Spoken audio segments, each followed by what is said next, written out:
তো প্রতিবারের মতো আমরা এবারও একটা গুরুত্বপূর্ণ অঙ্ক নিয়ে আসলাম। এই অঙ্কগুলো কিন্তু বিগত পরীক্ষায়, বিভিন্ন চাকরি পরীক্ষায়, বিসিএস পরীক্ষায় কিন্তু এই অঙ্কটা এসেছে। এই ধরনের প্রশ্ন কিন্তু সবসময় পরীক্ষায় আসে।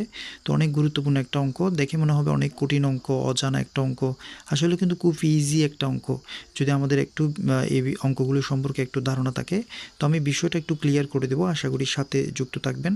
তো এখানে এই ক্ষেত্রে একটা জিনিস আমি বলে দিই আগে অঙ্কটা করার ক্ষেত্রে, সেটা হচ্ছে একটা জিনিস আমাদেরকে মনে রাখতে হবে, সেটা হচ্ছে শূন্য ছাড়া যে কোনো সংখ্যার উপরে যদি শূন্য থাকে, শূন্যের উপরে শূন্য থাকলে সেটা নয়, কিন্তু এই যে এমনি এটা এই যে শূন্য ছাড়া এই এক্স ও 1 2 3 4 যে কোনো সংখ্যার উপর যদি পাওয়ার হিসেবে যদি শূন্য থাকে, তাহলে সেক্ষেত্রে ওই জিনিসটা সমান আমরা কি লিখব, 1 লিখব। জাস্ট এটাই, যে কোনো সংখ্যার উপর যদি পাওয়ার হিসেবে শূন্য থাকে তাহলে সেটা সমান আমরা কি লিখব, 1। জাস্ট এই ফর্মুলাটা আমরা এখানে ব্যবহার করব। তো দেখা যাচ্ছে প্রথমে এখানে ব্র্যাকেট আছে এবং 8x পাওয়ার হচ্ছে 0, তার মানে আমি এখানে কি বলেছিলাম যে কোনো সংখ্যার উপর যদি পাওয়ার হিসেবে 0 থাকে সেটা সমান আমরা 1 লিখব। সো এটা পুরোটা সমান আমরা কত লিখব, 1 লিখব।